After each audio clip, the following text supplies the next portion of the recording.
Happy Friday, everybody. It is Friday, January 3rd, 2025. My name is Patrick. I'm a disabled investor, and today I'm up over $100 since yesterday.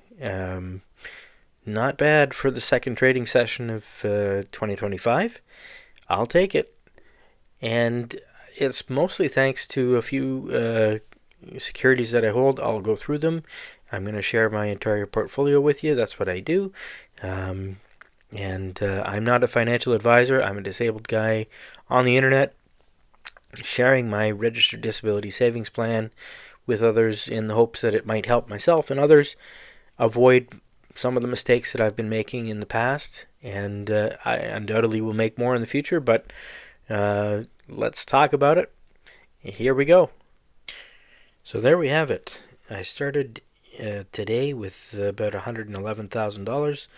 I'm up to $118,302, which is about $8,100 more than I had this morning. Not too shabby. It is mostly thanks to these securities: ARM, NVIDIA, VUN, which is Vanguard Total US ETF, Alphabet, Amazon, and D-Wave Technologies, which is qubits. Percentage-wise, ARM led the way with a 10% gain. And let's see how we did. Now, for whatever reason, Yahoo is not keeping up with the price of options, which is not a huge deal. I just kind of use it to keep track of what I got, so it's easier at a glance than logging into my bank. But let's take a look. I did make a change today. I sold shares in a company called BTC, Blue Sky Technology, digital assets, and I was not overly impressed with what I was getting out of them, so I got rid of them. It was a penny stock, and I'm not missing out on anything. Today's gain, not a heck of a lot, as you can see. VDY, which is a high yield Canadian dividend payers, is up a couple of bucks. VUN in my TFSA is up almost 20, and CVV, which is a that is a what do you call it, a uranium miner, they're up a couple of bucks as well. And I'm currently sitting at 1,600 and change in my TFSA. That's a tax-free savings account for any American followers. And in my RDSP, that's a registered disability savings plan here in Canada. Let's see.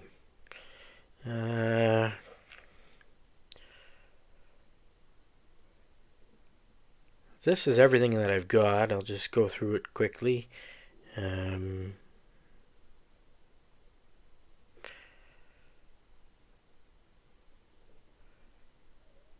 You can pause to look closely at any one of the holdings. These are the options that I have. They're mostly LEAPs, which are long-term equity anticipatory securities. And what those are is basically call options that give me the right but not the obligation to buy any one of those stocks at a set price up to about a year in the future. The LEAPs that I've purchased are all for January 2026 at this point, so there's time for them to appreciate. They're all what's called in the money, which means that they're at a price that is executable at this point. So I could, if I wanted to, exercise those options and get the underlying stocks. And I just might. You never know. As far as what was best today, well, that was not so good. Apple got in a little hot water today, so my Apple option is not so great right now, but it's only down a little bit. Uh, Best performers today was STEM, an option, call option for STEM, uh, Rocket Lab, ARM, and NVIDIA. And in terms of overall best gainers, um, I have one call option for $100 for Reddit expiring in January 2026, and currently Reddit is trading around 100 what is it, $165 or so. So that option I paid, you can see, I paid $1,000 for that contract, and it's now worth 94 times 100, so it's 9,400 US dollars. I paid 1,000, it's worth 9,400. Not bad. I'll take it. Second best is Qubit with QBTS, which is D-Wave Technologies. That's another one that has just gone hockey stick up. I paid $83 per contract, about two of them, and it's currently worth $1,500 for the pair. I've made it kind of just a guideline for myself to buy them in pairs so that I can sell one of them to recoup my initial investment when I'm comfortable. I was initially doing it when it doubled in money, but it's kind of hard to do when it keeps going up, and you might kick yourself if you get out. Of course, I might kick myself on the way down, so who knows? Anyways, that's what I've got, and I like to compare how I'm doing compared to whether if I had bought just a passive index fund in the S&P 500, and today I have outperformed. Kind of marginal for the last 5 days.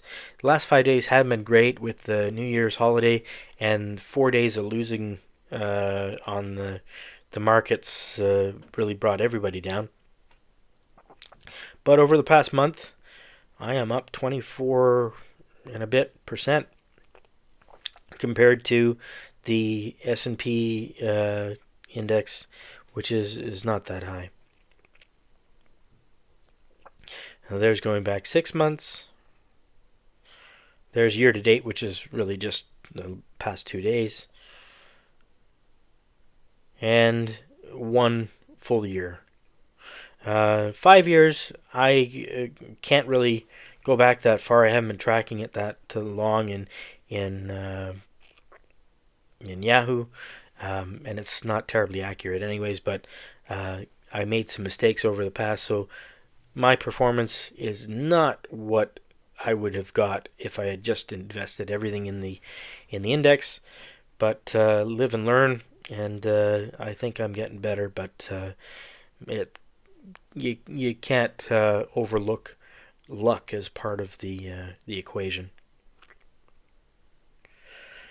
And that's my portfolio today. So as you can see, I'm up a little bit. 80.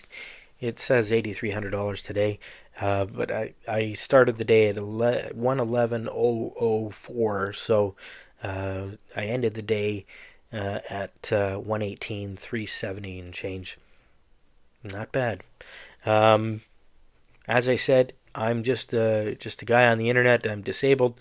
I'm losing my sight, so this is my sort of full-time occupation at the moment. And I like posting these things to keep track for myself and maybe help someone else along the way. As I said, learn from my mistakes, and maybe if I'm doing something right, it'll help somebody else. I hope you liked what I've put up here today. If you do, please like, share, and subscribe. You can just give me a thumbs up. I'd appreciate it. It'd help me out, and it will show this to more people who may have a disability or a loved one who's got a disability savings plan, and it might help other people who are trying to save for a rainy day. Anyways, thanks for watching. Enjoy your weekend, and we'll talk again on Monday. Cheers.